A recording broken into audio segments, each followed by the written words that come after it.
जय गुरु.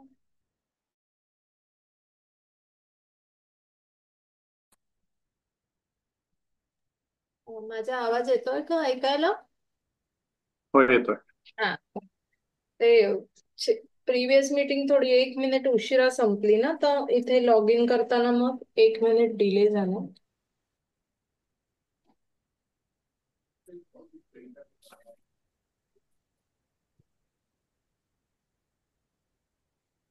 हम्म. ते सतत सुरू असतात का मीटिंग्स?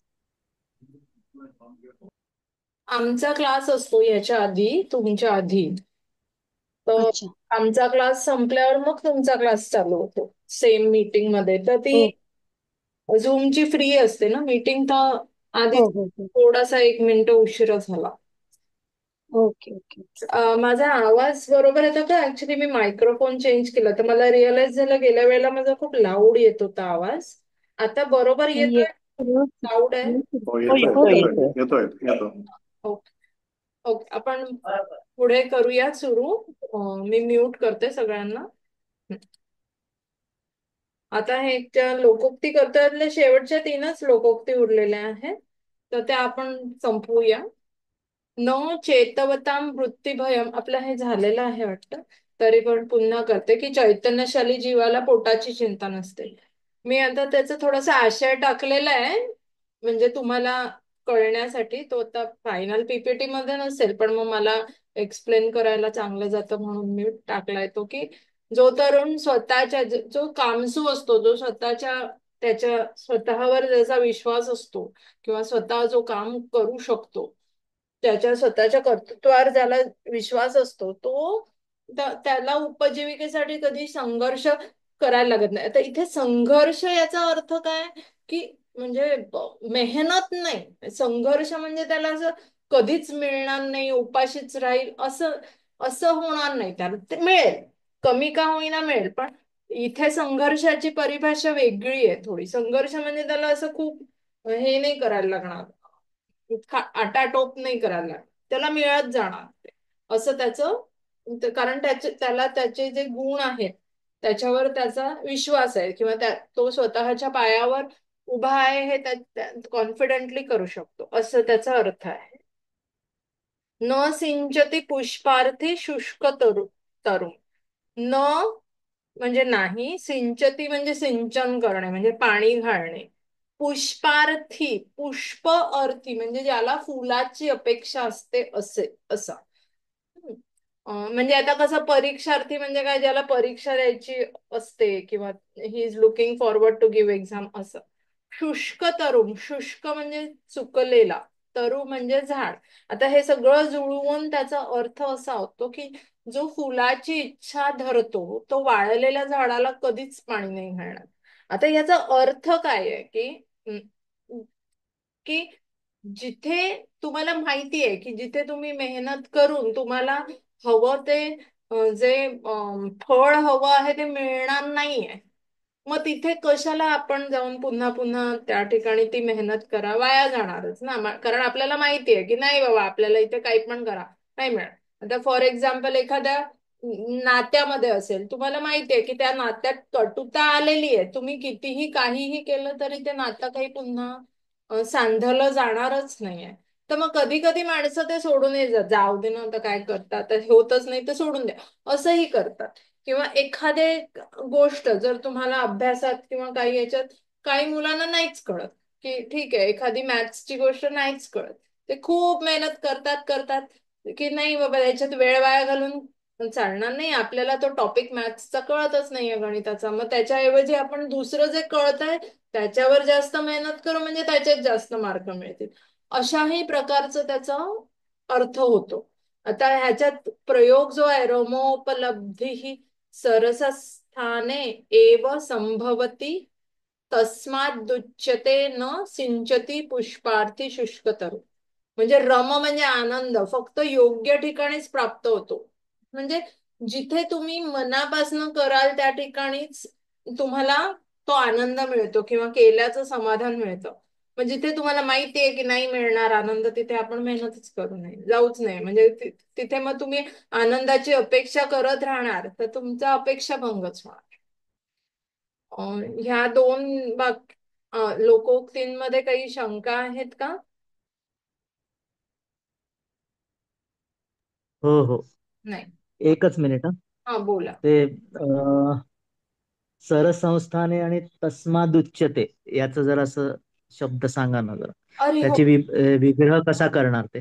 विग्रह, मला विग्रहवरून आठवलं, सरांना मी कशाचं विचारलं होतं. परवा एक शब्द अडला होता, भत्स नापान, भर्च नामाप. हा, ते कशात होतं बरं, ते भर्त्सना. ते 11व्या ह्याच्यात होतं, 11व्या. नास्ती भर्त्सना. नास्ती रत्नमख खंडितम. हा, बाल्ये सह विद्वान भर्त्सना. भर्त्सना. भर्त्सना म्हणजे काय? अमाप. भर्त्सना. अमाप म्हणजे भ ला रफार, त ला स आणि ना.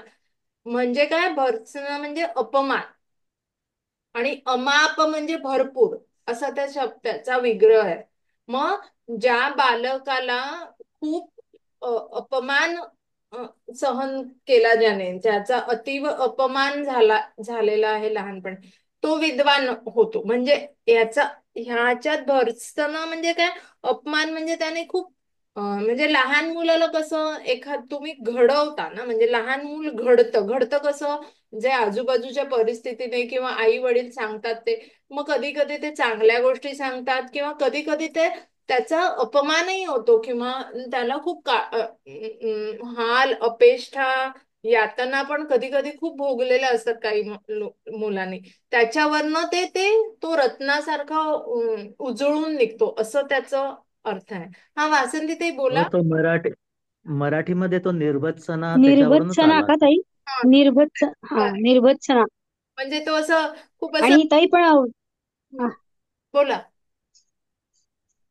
बोला. इथं ह्याच्यामध्ये भर्सना माप असं लिहिलंय, आणि अमाप. पुस्तकामध्ये भर्सना म वाप असं लिहिलंय, म वाप असं लिहिलेलं आहे. तर वापर मग आहे. शब्द आणि भर्त्सना कोणता बरोबर आहे? अमाप आहे, म्हणजे विपुल, अमाप. हाच शब्द आहे याच्यात. मग त्याच्यात थोडस काय आहे ना, हे आम्ही हिंदी, तुम्हाला ते आधीच सरांनी सांगितलं ना, हिंदी आणि मराठीचं ते करताना ना, मराठी आणि इंग्लिशच्या पुस्तकांमध्ये खूपशा अशा वेगवेगळ्या गोष्टी झालेल्या आहेत. पण मी सरांना कन्फर्म केलं याच्यात, तर ते भर्त्सना अमाप असं आहे. हं? आणि ते हे रत्न म खंडितम येईल ना ताई? रत्न रत्नम रत्न अखंडितमचं रत्न म खंडितम. हा, ते ज्याचा समास झालेला आहे, ते रत्नम नाही, अखंडित. खाली लिहिलं नाहीये. हा हा. खाली आलं नाहीये ना तिथं. हा, ते युसेज मध्ये जे आलं नाहीये ना, त्याचा समास झालेला आहे, म्हणून त्या समासात ते म जी आहे विभक्ती, ती नाहीशी होते. तो समास अजून नाही तुम्हाला. असणार ना, रत्न म खंडितम यायला हवंय ना. नाही नाही, तेच मी म्हणते, त्याचा समास झालेला आहे. आणि ते समासाचं जे समस्त पद आहे, ते रत्नमखंडितम असं. पुस्तकात म पण लिहिलेलं आहे म्हणून म्हटलं. ठीक आहे, मी बघून सांगते मग नाही, कदाचित. हा, तिथे म यायला म पाहिजे, कारण तो म अधिक म- अचा अर्थ म होईल ना. र हा, र म म यायला म. पाहिजे.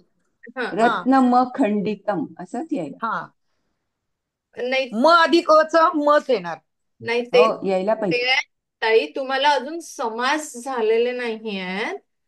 त्या नाही, इथे समासामध्ये इथे विभक्तीचा लोप होतो, ते अजून आलेलं नाहीये. ते मी तुम्हाला सांगते हे वाक्य नंतर. बरं, ठीक आहे, ठीक आहे, ठीक. ओके, ते ओके. लिहायचंच नाहीये. म्हणजे इनफॅक्ट आम्ही काल सरांशी बोललो की आम्ही हा युसेजचं हे काढूनच टाकणार आहोत या पीपीटी मध्ये, कारण त्याचा तसा काही उपयोग नाही. हम्म, तुमच्याकडून अपेक्षा नाही आहे युसेज लिहायची. आणि ते युसेजचे हम्म, असे आहेत ना, ते खूप कन्फ्युजच करतात आपल्याला. असं आहे ते. आणि हे जे सरस स्थाने, सरस म्हणजे योग्य, स्थाने ही सप्तमी एकवचन, सरस स्थानात, रमहा उपलब्धी म्हणजे आनंदाची उपलब्धी, सरस स्थाने योग्य ठिकाणीच संभवते, होते. हम्म, तस्मात दुच्यते, तस्मात उच्चते आहे, ते उच्चते म्हणजे बोलले जाते, म्हणूनच असे बोलले जाते. न सिंचती तू पुष्पाते शुष्कतरो. समजलं का मोरेश्वरजी? तुम्हाला समजलं काय आहे ते? तस्मात अधिक उच्चते उच्चते. म्हणालात ना. हा, आणि त्याची आणि रस अधिक अगदी झालंय, ते उपलब्धी. उच्चते झालंय. हा, रसोब्धीचं काय म्हणालात? रस अधिक उपलब्धी. सरस, सरस स्थाने. सरस म्हणजे उत्तम बोलतो ना आपण, किती सरस बोललास तू, किती सरसपणे वागतो हॅलो, तो. सरस म्हणजे उत्तम, योग्य. तुमचा आवाज मध्ये गेला होता. हा सॉरी, आता येतोय का? सरस हो, म्हणजे येतो येतो. उत्तम, योग्य. आणि नाही स्थाने म्हणजे नाही, रस रस रसोपब्धी. सॉरी, रसोपब्धीने सुरुवात होतो, तो प्रयोग लिहिलाय ना, तो रसोपब्धीने सुरुवात होतो नाही, त्याचा. रसो नाही, ते रमोपलब्धी. रमोय रमोय रमोय ते रमोपलब्धी, रमो रमा रमोपब उपलब्धी ही हे रमाची रम म्हणजे पुस्तकात आनंद. पुस्तकात लिहिलेली, तसं आहे ते. पुस्तकात आहे तसं पुस्तकात सांगतोय तसं आहे मी. रसोपब्धी. हो. रसोपद्धी. हो, पब्धी. मग रसाची पब्धी. उपलब्धी असेल. म्हणजे बेसिकली त्यांचं असं म्हणणं आहे की जिथे म्हणजे आपण रस पण म्हणतो ना, अरे किती छान असं रसयुक्त, तसं असेल. मी तरी तो शब्द, मला तुम्ही ना फोटो काढून पाठवा, मी सरांना विचारते. पण या दोघही शब्दांचं असं सिमिलरच असणार आहे की जिथे आनंद वाटतो, तो आनंद योग्य ठिकाणीच प्राप्त होतो आणि तिथेच आपण मेहनत करावी. जर आपल्याला माहिती एका ठिकाणी काम करून आपल्याला नसेल कळणार, काही होणार नसेल, तर तिथे जाऊ नये आपण, असं आहे. आणि ना हे युसेज एवढे जास्त, त्याच्यावर जास्त भर नका देऊ. ते काही एवढे असे कामाचे नसतात ते. ठीक आहे, आपण पुढे जायचं का? शेवटचंच उरलंय, मग आपण पेपर घेऊ शकतो म्हणून. न वंशवृक्षेषु फलन्ति द्राक्षाः. न वंशवृक्षेषु. वंश, इथे वंश म्हणजे तो असा आपला फॅमिली ट्री वाला वंश नाही. इथे वंश याचा अर्थ बांबू किंवा वेणू, असं ते जे झाडं असतात ना, त्याला त्याला काही द्राक्ष लागत नाहीत. म्हणजे बांबू, टेक्निकली बांबूला कधी फळं लागतच नाहीत ना, बांबूच्या झाडाला. तर त्याचं त्याचं हे उदाहरण दिलेलं आहे. न वंशवृक्षेषु फलंती द्राक्षा म्हणजे काय, की बांबूच्या झाडाला कधीही द्राक्ष लागत नाहीत. आता ह्याचा अर्थ काय, बांबूचं झाड कसं, द्राक्ष कशी खूप गोड आहेत ना, अशी छान असतात, ती आवडतात सगळ्यांना. ती ती द्राक्षाच्याच झाडाला लागणार, ती काय बांबूच्या झाडाला येणार नाहीत. आता इथे बांबूचं झाड आणि द्राक्ष हे कशाचं तरी रिप्रेझेंटेशन करतं. आता ते कशाचं करतं की, म्हणजे जिथे सुमधुर गोष्टी असतात, ज्याचं मूळच चांगलं आहे, जसं द्राक्षाचं झाडच मुळापासून चांगलं आणि योग्य आहे, त्याच्यामुळे ते देणारच ना, गोडच फळं देणार. पण जर ज्याला फळ देताच येत नाही, अशा बांबूच्या झाडाला कधीच फळ येणार नाही. म्हणजे जिथे अनुचित किंवा अयोग्य आहे त्या गोष्टीमध्ये मधून तुम्हाला चांगल्या गोष्टी कधी मिळणारच नाही. पण जिथे ज्याचं ज्या गोष्टीपासून तुम्हाला चांगल्या गोष्टी मिळणार आहेत, ज्याचा मूळच चांगला आहे, त्याच्यापासून तुम्हाला चांगल्याच गोष्टी मिळणार, असं ह्याचं अर्थ आहे. सुमधुरम फलम सुमधुरे एव वृक्षे संभवती. म्हणजे सुमधुर फळ हे सुमधुर वृक्षामध्येच येणार, ठीक आहे, कडू वृक्षामध्ये येणार नाहीत. म्हणजे तुम्ही जर जर आता एखाद्या व्यक्तीचा स्वभाव जर चांगला असेल तर तो चांगलाच वागणार. किंवा एखाद्या व्यक्तीचं मूळ म्हणजे घराणं किंवा काही सगळं जे सराउंडिंग चांगलं असेल, ज्याला चांगल्या प्रकारे पालन पोषण केलंय, ज्याला चांगले विचार दिले गेलेले आहेत, तो चांगलाच विचार करणार किंवा आपल्या आजूबाजूच्या व्यक्तींना तो चांगल्याच गोष्टी देणार, जसं द्राक्षाचं झाड आहे. पण मग तुम्ही जर त्याच्या मुळातच त्याच्या आतमध्ये काहीच नसेल, जर त्याला अनुचित आणि अयोग्य असेल तो माणूस, किंवा त्याचं सराउंडिंग तसं असेल, तर तो कसा काय दुसऱ्यांना चांगल्या गोष्टी देऊ शकतो? देऊच शकत नाही ना. म्हणजे कसं, ते असं बांबूचं झाड झालं ना, त्याच्याकडनं काय फळाची त्याच्याकडनं काय चांगलं वागण्याची अपेक्षा कराल? असं या न वंश वृक्षेषु फलंती द्राक्षाचा अर्थ आहे. कळलाय का हा अर्थ? ताई असं होईल का, जसं हो पेरेल का? तसं उगतं? हो, जसं जे पेराल ते उगेल. करेक्ट. असं पण आता इथे कसं, जे पेराल ते उगेल मध्ये थोडासा डिफरन्स आहे. तुम्ही वाईट पेराल तर वाईट उगेल. इथे याचा अर्थ असा नाहीये. इथे कसं आहे, तुम्ही जे वाईट आहे त्याच्यापासून तुम्ही चांगल्याची अपेक्षा कराल तर ते नाही होणार, कारण ते चांगल्या गोष्टी देणारच नाही तुम्हाला. ज्याचं मूळ चांगलं आहे तेच तुम्हाला चांगल्या गोष्टी देऊ शकतं. जर तुम्ही म्हणजे जे गोष्टी आड्यात नाही ते पोऱ्यात कुठून येणार असं. आड्यात नाही तर पोऱ्यात कुठून. हा म्हणजे आड्यात जर मुळात चांगलं जर नाही तर पोहऱ्यातही चांगलं येणार नाही. आड्यात जर हा वाईट असेल तर पोहऱ्यात तुम्ही चांगल्याची अपेक्षा करू नका, असं आहे. करू नका. हो, हिंदीमध्ये पण असंच आहे, बाबुल के पेड़ को आम कैसे आए वगैरे असं तसे म्हणतात. हा हा हा हा हा बापरे. म्हणजे ते म्हणजे टेक्निकली तेच आहे तुमचं. तुम्ही आता जाल एखादा माणूस खूप खूप वाईट वर्तनाचा असेल, हा, आणि त्याच्याकडे तुम्ही जाऊन त्याला चांगल्या वर्तन करायची, त्याच्याकडनं चांगल्या वर्तनाची अपेक्षा कराल तर तुमचा अपेक्षा भंगच होणार ना, हा. असं आहे. ज्याच्यावर म्हणजे चांगले याचं उत्तर संस्कार आहेत तोच लिहिताना चांगला असं होणार. हा खरे एक्सप्लेन करून संस्कारांच्या द्यायला पाहिजे. रिलेटेडच आहे ते. ज्या माणसाला हा. चांगले संस्कार झालेलेच नाही आहेत, हे आपल्याला माहिती आहे की तो माणूस चांगल्या संस्काराचा नाहीये, किंवा ती परिस्थिती त्याच्यातनं त्याच्या आजूबाजूची परिस्थिती जशी वाईट आहे आणि तो वाईटच आहे, त्याच्याकडे तुम्ही उद्या जाऊन तो दानधर्म करेल किंवा तो तुमच्याशी चांगला वागेल, समाजाशी चांगला वागेल अशी अपेक्षा करून फायदा नाहीये. ते ते मिळणारच नाहीये ना तुम्हाला, तुमचा अपेक्षा भंगच होणार त्याने. त्याच्याकडनं गोड द्राक्षासारखी अपेक्षा करायचीच नाही. तुम्ही उद्या बांबूच्या वनात जाल आणि द्राक्ष शोधाल तर मिळणार का? नाही. तसं आहे. कळल्या का आपल्या झालेल्या आहेत, म्हणजे आपल्या तुमचा ना सगळा जो पूर्ण पोर्शन आहे पोर्शन. त्यालाच आहे. तर तुम्हाला हव्यात का लोकोक्ती पुन्हा वगैरे काही समजलं नसेल तर विचारा, नाही तर मग आपण प्रश्नपत्रिकेकडे चाललं जाऊ. चालेल चालेल. चालेल. इथे काही नाही आहे, ह्या सगळ्या समजलेल्या आहेत तुम्हाला. म्हणजे लोकोक्ती पेपर मध्ये लिहिताना जरा असं एक्सप्लेन करून लिहायला पाहिजे अर्थ त्याचा, नाही का? हो, म्हणजे लोकोक्ती लिहिताना ना, एक मिनिट मी पेपरच उघडते म्हणजे कसं आपण पेपर डिस्कस करू. ताई आपली परीक्षेची डेट किती आहे काही कळेल का? ते सरांना विचाराल का, म्हणजे सरांना माहिती आहे ती एक्झॅक्टली. 16 फेब्रुवारी म्हटलंय ना.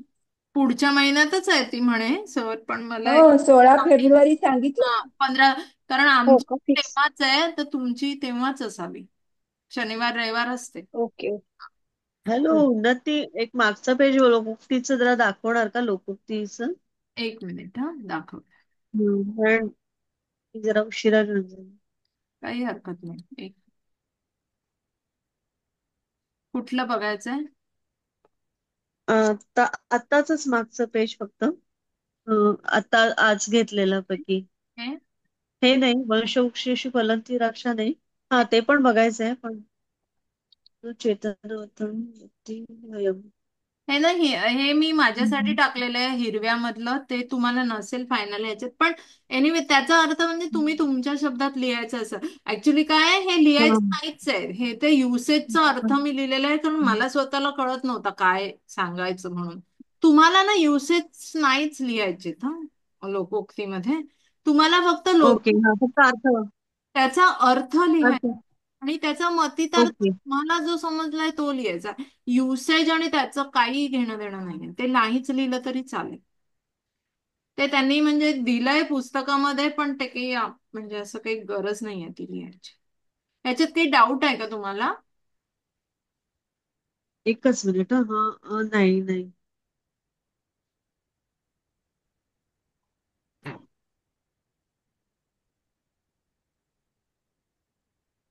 आता इथं चैतन्यवतांचा अर्थ नक्की काय, म्हणजे चैतन्यशाली जीवाला असं म्हणायचं का, की चैतन्यवत याचा आपण अर्थ घ्यायचा?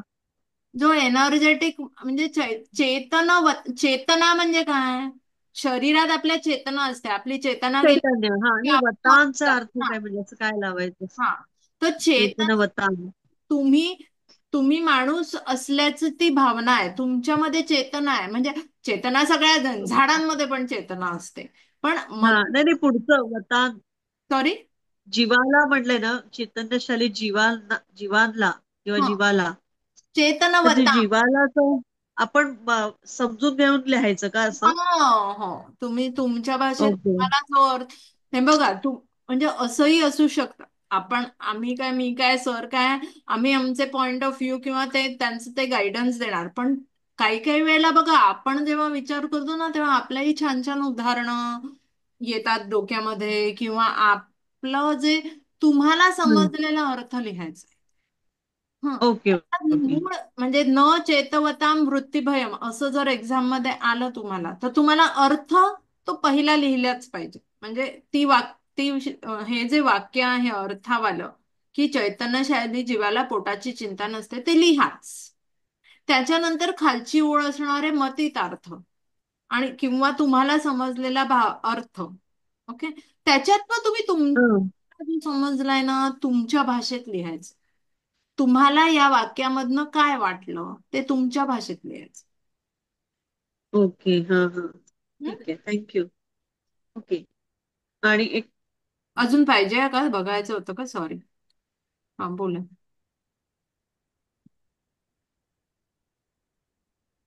काही आहे का याच्यात शंका अजून ताई? ऐकायला येत आहे का? नाही, पलीकडचं एकच वाक्य आता 15. हा.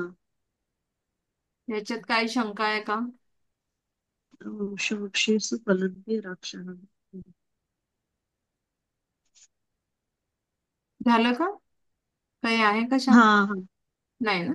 मी पेपर बघ. फळकाच्या म्हणजे काय? फळक म्हणजे बांबूचं झाड, वंश म्हणजे बांबू. Okay okay okay. बांबू वंश म्हणजे बांबू. हा बांबू बांबूच्या झाडाला द्राक्ष येत नाही. बांबूच्या वनात हा हा. गेले द्राक्षांची अपेक्षा करून तर तुमचा अपेक्षा भंगच होईल. ते तुम्हाला कदाचित कळक म्हणायला कळक पाहिजे. असेल, फळक नसेल. कळक असेल. हा हा, हा. पेट म्हणतात कळकाच्या ना. झाडाला. हा, कळक. कळक हा, म्हणतात कळक कळकाच्या असेल ते. झाडाला. हो. कळकाच्या झाडाला. कमळातला क लिहू का? हो हो हो. हो. ओके ठीक आहे, मी कमळातला क लिहू. कळक. कळकाचे झाड. ठीक आहे. आता सरांनी सांगितलं होतं ऍक्च्युली मला शेअर करायला तुमच्याशी प्रश्नपत्रिका. म्हणजे कसं तुम्हाला अंदाज येईल की अशा प्रकारची प्रश्नपत्रिका असते. स्क्रीन दिसते का माझी? माझा आवाज येतोय हो का? हो हो हो हो. हो. येतोय थोडंसं येतोय. म्यूट करते सगळ्यांना तुम्हाला. येते मॅम. हा, थोडस म्यूट करते. थोडस आधी सांगते, मग आपण अनम्यूट करून बोलू. अशा प्रकारची प्रश्नपत्रिका तुम्हाला दिली जाणार आहे. तुमचा जो पेपर असणार आहे तो ऑनलाईनच असणार आहे.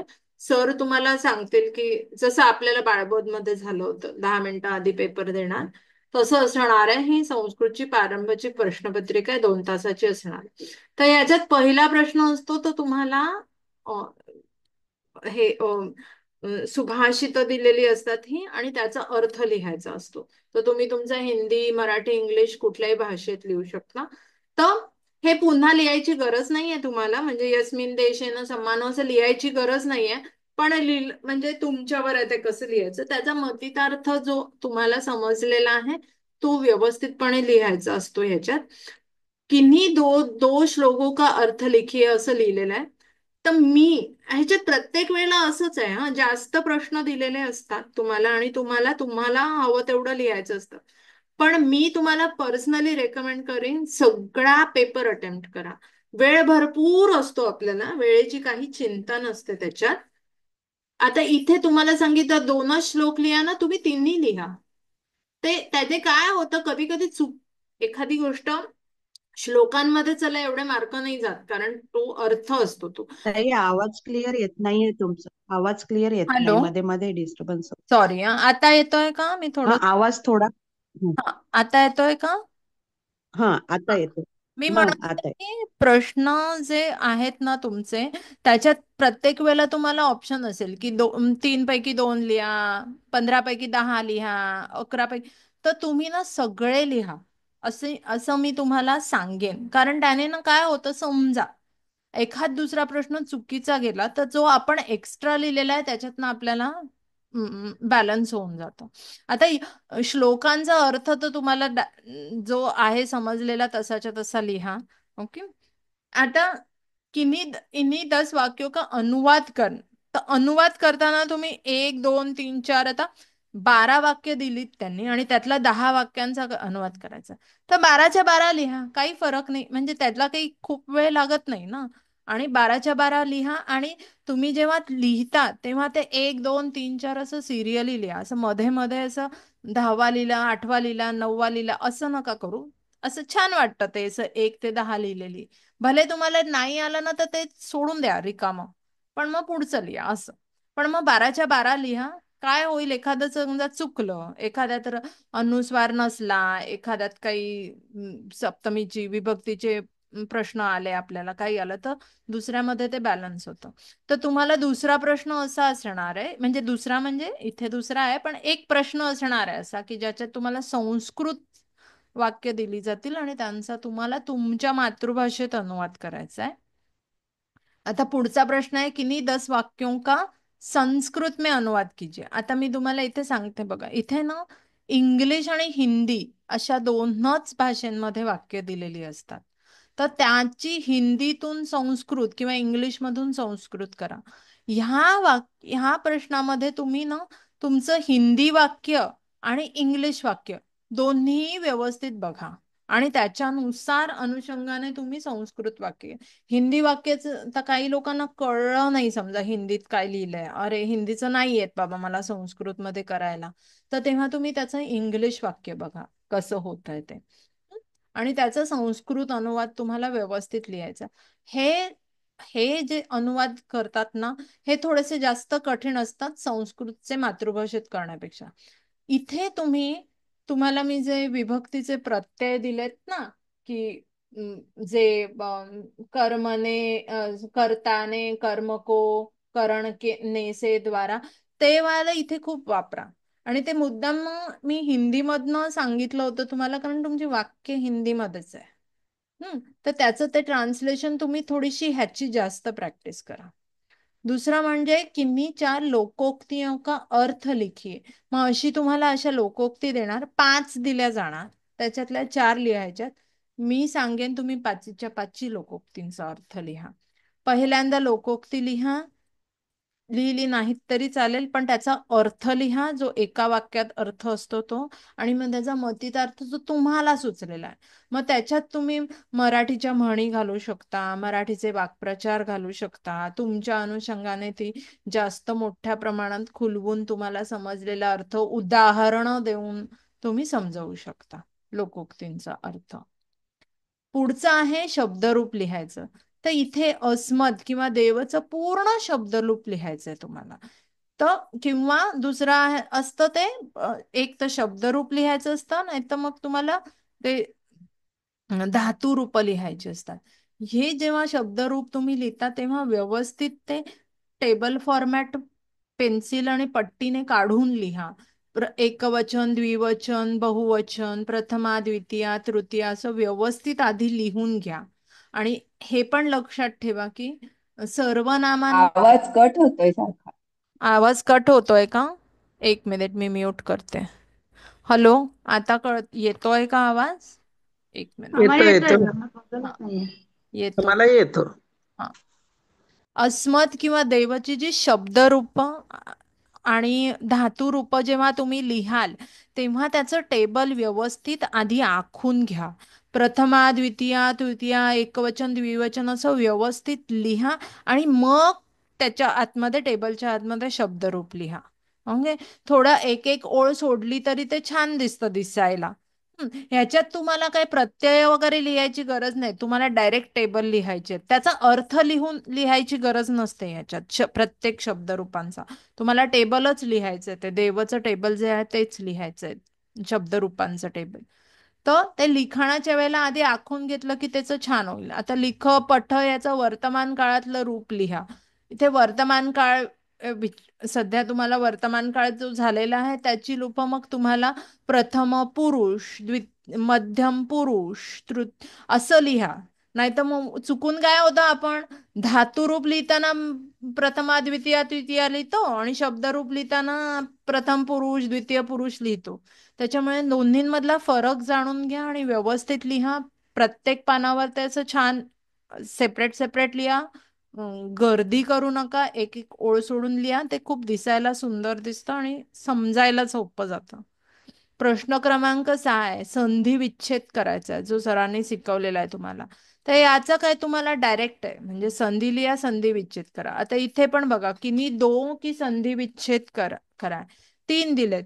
1 सेकंद पण नाही लागत आपल्याला तिन्हीच्या तिन्ही सॉल्व्ह करायला. तीनही तुम्ही सॉल्व्ह करा.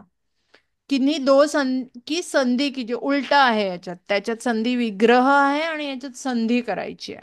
तर अगेन याच्यात किन्ही दो की दिलाय, तुम्ही तिन्ही करा, त्याचा खूप फायदा होतो. आणि हे जे प्रश्न क्रमांक 7 आहे, हा खूप जणांना कठीण जातो. आता ह्याच्यात कसं आहे, ह्याच्यातली वाक्य सगळ्या तुमच्या धड्यांमधले येणार. तुमच्या धड्यामध्ये जेवढं काही संस्कृत मध्ये लिहिलेलं आहे त्याच्यातलं काही येणार.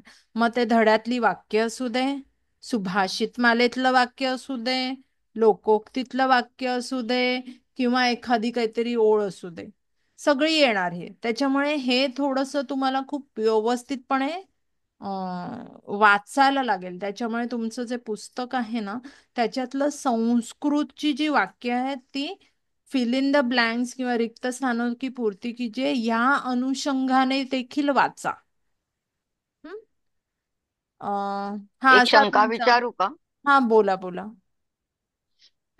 तुम्ही जे याचं सांगितलं ना, ते पठामी किंवा ते लिखती वगैरे शब्द लिहायचा आहे, हम्म त्याला एकवचन, द्विवचन आणि अनेक वचन असं आहे ना, तर हम्म मग फक्त एक वचन अनेक वचनच लिहायचं का द्विवचन सगळं पण सगळं लिहायचं? पूर्ण सगळं लिहायचं.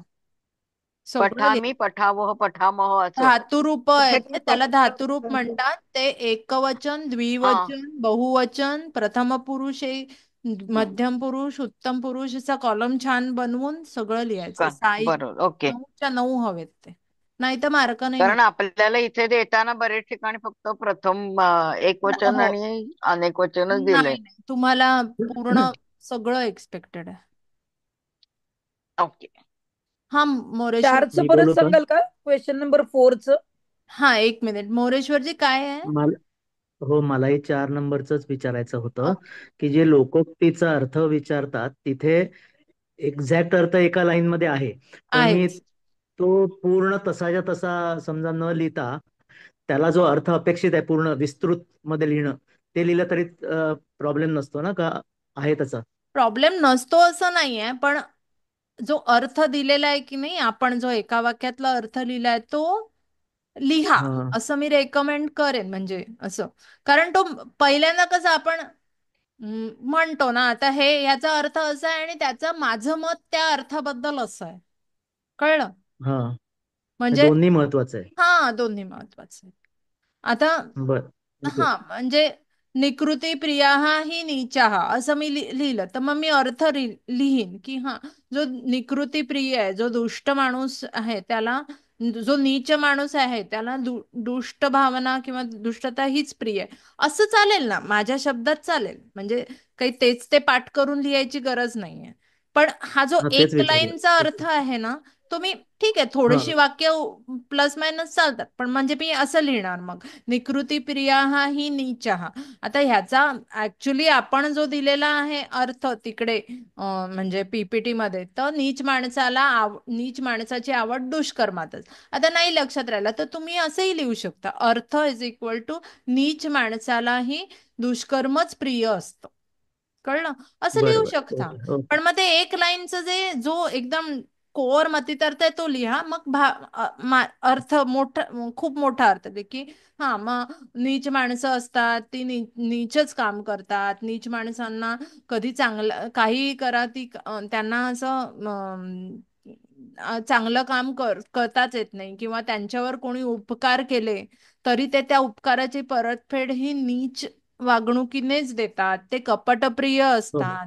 हा, त्यांना कोणी उपकार केले तरी ते अपकारच करतात, त्यांना कोणी उपदेश दिला तरी ते त्यांचा अपमानच करतात. त्यांच्यापासून चांगुलपणाची, कृतज्ञतेची अपेक्षा ठेवू नका, कारण त्यांची मूळ हो. प्रवृत्तीच वाईट वागण्यात आहे. असं हे जे एक्सप्लेनेशन आहे ते पुढे लिहा. कळलं का तुम्हाला कसं बरं काय बरं, असणार आहे? एक हो, थँक्यू. एक विचारू का? Thank you thank you. बोला संगीताताई. हा, जर मग मी आता जर पाठच करायचा आता तर आहेच आहे हे, तर मी नुसतंच लिहिलं नीच माणसाची आवड दुष्कर्मातच आहे, तरी मग मला ते बरोबर देणार का? ते पुढचं पण आपल्या शब्दातलं लिहायचं? हे बघा, आता कसं बाळबोध मध्ये तशी अपेक्षा होती की जर एक एक आहे तर एकच लिहा तर मिळेल, मार्क मिळून जातील म्हणजे असं आहे. पण आता तुम्ही थोडस प्रारंभामध्ये गेलेला आहात ना, थोडस वरती गेलेला आहात, तर तुमच्याकडनं थोड्याशा अपेक्षा अजून वाढलेल्या आहेत. त्याच्यामुळे अगदी ते बाळबोध सारखं लिहून आत्ता तरी थोडस म्हणजे अशी अपेक्षा आहे तुमच्याकडनं की थोडस तुमच्या शब्दात आता त्याचा अर्थ लिहावा. मग आता इथे समजा अनुरागस्तु फलेन सुच्यते, म्हणजे हम्म. कृती करतो आपण, कृतीनच मनातील प्रेम स्पष्ट होते. मग हम्म. इथं अजून मनातलं आपण काय सांगू शकतो दुसरं ह्या कृतीने कृतीने मनातले प्रेम स्पष्ट. मग तुम्ही एक्सप्लेन करा ना, की तुम्ही काही एक्झाम्पल द्या तुमच्या ह्याच्यातनं की एक आपल्या मनातलं जर आपल्याला अभिव्यक्त करायच्या असतील भावना, तर त्या नुसत्या बोलून किंवा नुसतं गप्प राहून होत नाहीत काही वेळेला. त्याच्यासाठी तुम्हाला त्या तुमच्या भावना प्रकट करायला तुमची वागणूकही तशी असायला पाहिजे. जर एखादी मग तुम्ही एक्झाम्पलही देऊ शकता की जर आपल्या नवऱ्याचं आपल्या पत्नीवर प्रेम आहे, तर ते नुसतं बोलून नाही होणार, ते तिला सपोर्ट करून असणार. अशा प्रकारे तुम्ही त्याचा उपयोग जो आहे तो लिहू शकता तुमच्या भाषेमध्ये ना, असं. ताई, मी त्याचा भावार्थ लिहिलेला सांगू का? 4च ओळीत हा, लिहिलंय. बोला ना. अनुरागस्तु फलेन सुच्यते. हम्म. त्याचा अर्थ असा तर दिलेलाच होता तुम्ही, प्रेम सुद्धा कृतीनेच स्पष्ट होते. आणि भावार्थ मी 4च ओळीत असा लिहिलाय की कोणतीही भावना प्रेम मनात सुद्धा नाहीये ना, कृतीने पुस्तक मनातलं प्रेम स्पष्ट होतं, प्रेम सुद्धा नाही एक होणार. एक मिनिट, मग मी तसंच लिहिलं कसं काय? मग एक मिनिट हा. कृतीने मनातील प्रेम स्पष्ट होते का?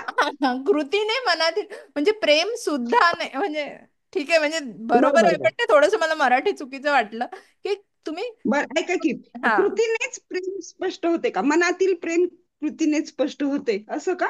च नाही येणार ना, म्हणजे काय फक्त कृतीच करा का मनातील प्रेम स्पष्ट करायला? बोलून पण करता येते. तुम्ही खऱ्या प्रेमाची किंवा निष्ठेची ओळख जी तुम्हाला द्यायची असते, ती एखाद्या व्यक्तीला तुम्ही तुमच्या कृतीने बोलूनही द्या आणि कृती करूनही द्या. म्हणजे तुम्ही फक्त बोलत राहणार आणि कृती नाही करणार, तर ते प्रेम नाही. प्रेमाची परिभाषा नाही आहे ती. म्हणजे बोलण्याची कृती पण असं म्हणता येईल हा, ना, हा, म्हणजे करू आपण शकता. व्यक्त बोलत व्हायला राहतो पाहिजे, आता. काही समजा व्यक्त पुस्तकांमध्ये होणं गरजेचं आहे. हा, कृतीने तुम्ही पुस्तकांमध्ये दाखवणं गरजेचं आहे. आता माझ्या मुलावर प्रेम आहे, मी 100दा बोलीन माझ्या मुलावर प्रेम आहे, हा माझं. पण मग समजा त्याच्यावर काही अपमान झाला किंवा तो काही एखाद्या त्याला माझी गरज आहे, माझ्या कृतीची गरज आहे, आणि मी तिथे गप्प राहिले हातावर हात बसून, पण मी बोलत आहे नाही हा माझं तुझ्यावर प्रेम आहे, पण मी काही केलं नाही त्याला, त्याला जी कृती अपेक्षित आहे ती मी केली नाही, मग काय उपयोग आहे? म्हणजे त्याने काही नाही, नुसतं बोलून प्रेम उपयोग करून काही नाही ना. त्या क्षणी त्याला माझ्या कृतीची पण गरज आहे, तर त्या कृतीने पण मी माझ्या मनातलं प्रेम स्पष्ट करते. असंही होतं ना की एखादी हा, व्यक्ती. आता एक बरोबर. मिनिट हा. हं, आता बोला मी बोला. काय म्हणजे आता अनुरागस्तु फलेन सुच्यते, हम्म. कृतीने मनातील प्रेम स्पष्ट होते, हा त्याचा शब्दशः अर्थ झाला, हो, बरोबर. हो. हा, आता भावार्थ किंवा मतितार्थ तुम्ही म्हणतात ते मी लिहिलेला कसा, म्हणजे त्यात हम्म. काही सुधारणा असेल तर सांगा. हम्म. कोणतीही भावना फक्त मनात असून उपयोग होत नाही, करेक्ट. किंवा किंवा फक्त बोलून दाखवूनही तेवढा उपयोग होत नाही. करेक्ट. तर ती भावना कृतीतून व्यक्त होणे अधिक महत्वाचे असते. करेक्ट. आणि याचं अजूनही तुम्ही लिहू शकता की काही लोक हा. बघा, काही माणसं असतात ना जी इंट्रोवर्ट असतात, ते हम्म. आपलं प्रेम कृतीतनं व्यक्त करतात, बरोबर. बोलणं जमत नाही त्यांना. मग तसंही लिहू शकता की काही वेळेला प्रेम हे कृतीतनंही व्यक्त होतं आणि ते आपण समजून घेतलं पाहिजे. पण ताई, एक मिनिट बर का, की हा. हे तुमचं बरोबर आहे की काही वेळेला ते कृतीतून व्यक्त होतं, पण हम्म. खरं तर कृतीतूनच व्यक्त झालेलं प्रेम जास्त उपयोगी आहे ना. नुसतं बोलून, तुम्ही आता म्हटल्यासारखं मुलाला तुम्ही म्हणाल की आपलं माझं तुझ्यावर प्रेम आहे किंवा तू मला आवडतो, पण ते आपण जर त्याच्यासाठी काही करत नसू, तर त्या प्रेमाचा काही उपयोग नाही तसा फारसा. असं आता असं इथे असा याचा अर्थ होतो. उपयोगाचं काही हे नाही करत आहे ना आपण, त्या वाक्याचा अर्थ सांगतो, तर तुम्ही तुमच्या भाषेत अरे, तो वाक्याचा काही अर्थ लिहू शकता. हा, त्याला असं काही असं नाही आहे की असंही होते ना, हा ते कृतीतूनच व्यक्त केल्यावर प्रेमाची साक्ष पटते वगैरे असं असं काहीही लिहू चालेल. शकता ना तुम्ही. बरोबर आहे ना, तेच मला हा म्हणायचंय, हो तेच मला हो. म्हणायचं की बोलून व्यक्त होण्यापेक्षा कृतीतून व्यक्त होणं थोडं जास्त महत्वाचं अच्छा, वाटतं म्हणजे असं मग हा काहीतरी. महत्वाचं आहे, म्हणजे काय बोलणं महत्वाचं नाही का?